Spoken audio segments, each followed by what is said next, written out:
আপনারা দেখছেন পূর্বাঞ্চল প্রতিদিন, একের মধ্যে একাধিক সংবাদে আপনাদের সাথে রয়েছে আমি স্বপ্ন। বিস্তারিত সংবাদের আগে প্রথমে দেখে নেব হেডলাইন্স। সন্দেহজনক হেরোইন সহ এক পাচারকারীকে আটক করল লক্ষ্মীপুর পুলিশ। যুবনেতা রাজা লস্করের জীবনাবসান, দলীয় পতাকা অর্ধনমিত করে শ্রদ্ধা শিলচরে। 2027 সালের মধ্যে ভারতকে ম্যালেরিয়া মুক্ত করার লক্ষ্যে আগরতলায় আঞ্চলিক পর্যালোচনা বৈঠক। 5 দিনে লক্ষ্মীপুরের বিভিন্ন স্থানে সর্বমোট 106টি উন্নয়নমূলক কাজের শিলান্যাস এবং উদ্বোধন করেন বিধায়ক কৌশিক রায়। ঊনকোটি জেলা যক্ষ্মা নিবারণী সমিতির উদ্যোগে কৈলাসহরের জেলা ভিত্তিক মিডিয়া সংবেদনশীলতা বিষয়ক কর্মশালা। শুক্রবার 5টি রাস্তার কাজের শিলান্যাস করেন বিধায়ক প্রতিনিধি নবারুণ চক্রবর্তী। এবারে সংবাদ বিস্তারিত।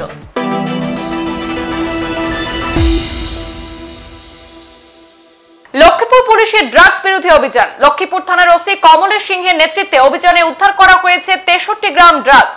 গ্রেপ্তার করা হয়েছে এক পাচারকারীকেও।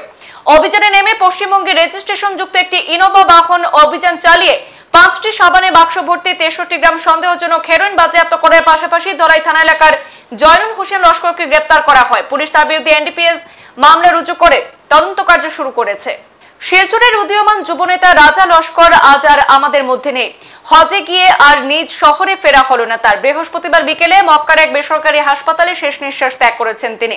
জনপ্রিয় যুবনেতার অকাল মৃত্যুতে জেলা জুড়ে শোকের ছায়া নেমে এসেছে। শুক্রবার দলের তরফে তাকে শ্রদ্ধা জানাতে দলীয় পতাকা অর্ধনমিত করে রাখা হয়।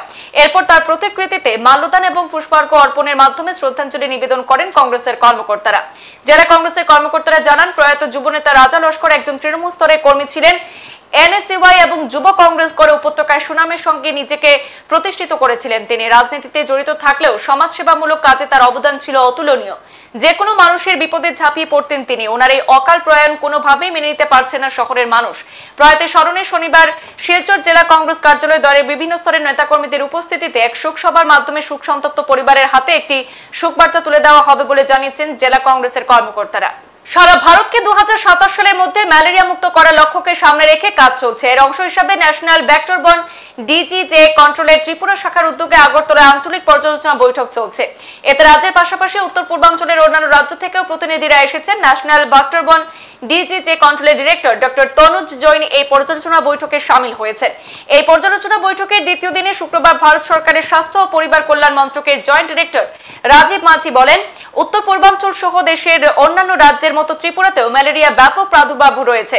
সারা দেশকে ম্যালেরিয়া মুক্ত করার জন্য ভারত সরকারের স্বাস্থ্য মন্ত্রকের তরফে কর্মসূচি হাতে নেওয়া হয়েছে। এরই অংশ হিসেবে আগরতলায় পর্যালোচনা বৈঠক রাখা হয়েছে। बहुत कमिटमेंट शो किया है और ये जो भी हो रहा है स्टेट के सीएम के सुपरविजन में हो रहा है, तो स्टेट के सीएम सर का बहुत बड़ा रोल है और उनका कंट्रीब्यूशन बहुत है।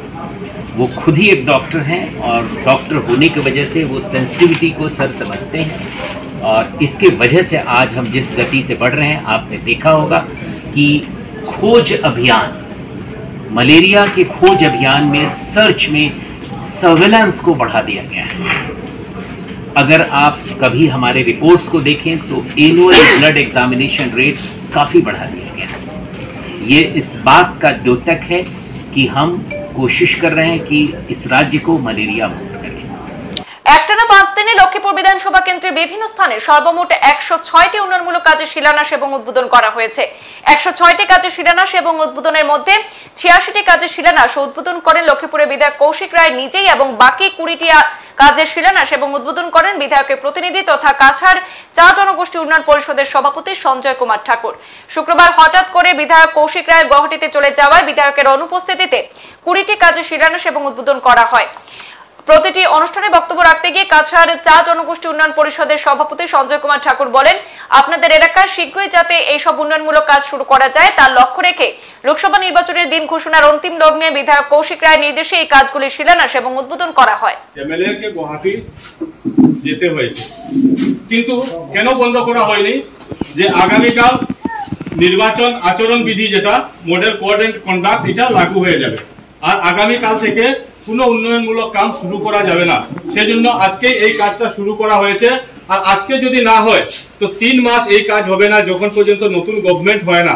ঊনকোটি জেলা যক্ষ্মা নিবারণী সমিতির উদ্যোগে শুক্রবার কৈলাসহর পুর পরিষদের কনফারেন্স হলে অনুষ্ঠিত হয় জেলাভিত্তিক মিডিয়া সংবেদনশীলতা বিষয়ক কর্মশালা। অনুষ্ঠানে উপস্থিত ছিলেন জেলা TB officer doctor Subhash Barua, senior treatment supervisor Anuraj Saha এবং অমিত দেবনাথ।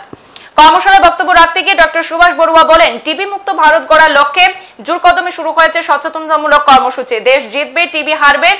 একইভাবে ত্রিপুরা জিতবে, টিবি হারবে এই স্লোগান নিয়ে এগিয়ে চলেছে স্বাস্থ্য দপ্তর। ঊনকোটি জেলায় এই মুহূর্তে 100 জন টিবি রোগী রয়েছেন, তার মধ্যে 53 জন কৈলাসহর মহকুমার। আক্রান্তদের মধ্যে বেশিরভাগই 35 থেকে 49 বছরের বলে জানা যায়। চলতি বছরে 18 বছরের ঊর্ধ্বে এবং 60 বছরের নিচে 443 জনকে 5টি ধাপে টিবি রোগের ভ্যাকসিনেশনের করা হয়েছে বলে সাংবাদিক সম্মেলনে জানানো হয়। টিবি হারবে সেই মোতাবেক ত্রিপুরা জিতবে, টিবি হারবে। তো সেই লক্ষ্যকে সামনে রেখে আমরা কাজ করে যাচ্ছি এবং আমাদের এখন পর্যন্ত টিবি অ্যাক্টিভ কেস আছে 101 জন। এছাড়া আমরা 2025 সালে টিবি মুক্ত ভারতবর্ষের লক্ষ্যে এগিয়ে যাচ্ছি। সেই মোতাবেক আমাদের ডিস্ট্রিক্টে 91 জিপিভিসি আছে, তার মধ্যে এবছর বলতে 2023-এ আমরা 49টা জিপিভিসিকে টিবি মুক্ত হিসেবে প্রাথমিকভাবে সেটা ডিক্লেয়ার করব। তো সুতরাং আমাদের যতগুলো ইন্ডিকেটর আছে সব কিছু সেই 49টা জিপিভিসি সেটাকে ফুলফিল করেছে। সেই অনুযায়ী সেন্ট্রাল গভর্নমেন্টের আমরা অ্যাকসেপ্টেন্সি পেয়েছি, সেটাকে আমরা ডিক্লেয়ার করব। শুক্রবার 5টি রাস্তা কাজে শিলান্যাস করলেন বিধায়ক প্রতিনিধি নবারুণ চক্রবর্তী। সকাল থেকে বিকেল পর্যন্ত ঘুন্টিবাড়ি, আয়নাছড়া, নিস্তল চা বাগানে 3টি কাজের শিলান্যাস পর্ব সম্পন্ন হয়েছে। পরন্ত বিকেলে চাম্পাটিলা এবং মহাদেববাড়ি রোডে আরো 2টি রাস্তার শিলান্যাস উপলক্ষে পৃথক পৃথক সভা অনুষ্ঠিত হয়। সভাগুলিতে প্রধান অতিথি হিসেবে উপস্থিত ছিলেন বিধায়ক প্রতিনিধি তথা উদারবন মন্ডল বিজেপির সভাপতি নবারুণ চক্রবর্তী। তিনি বক্তব্য রাখতে গিয়ে বলেন, রাজ্যের মুখ্যমন্ত্রী ফোন পেয়ে আজ সকালে তড়িঘড়ি গুয়াহাটির উদ্দেশ্যে রওনা দেন বিধায়ক মিহির কান্তি সোম। তাই তিনি উপস্থিত হতে পারেননি। অবশ্য বিধায়ক গুয়াহাটি থেকে ফিরে এইসব জায়গায় পৌঁছানোর বার্তা পাঠিয়েছেন বলেন মন্ডল সভাপতি। সেই সঙ্গে লোকসভা নির্বাচনে প্রধানমন্ত্রী নরেন্দ্র মোদীকে বেশি করে পদ্মফুল উপহার দেওয়ার আহ্বান জানিয়েছেন। যে আসামের মাননীয় মুখ্যমন্ত্রীর যে প্রচেষ্টা, সেই প্রচেষ্টায় আমাদের উদাহরণের মাননীয় বিধায়ক মিহির কান্তি সোমের আবেদনে এবং অনুমোদনে প্রতিটা বাগানে একটার পর একটা বাগানের জন্য শুধু 1 কোটি টাকা করে বরাদ্দ হচ্ছিল।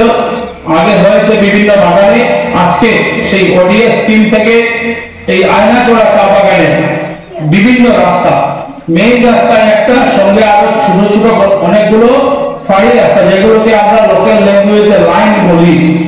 সংবাদ এই পর্যন্তই। ফিরছি পরবর্তী অন্যান্য আপডেট নিয়ে, সাথে থাকুন। ধন্যবাদ।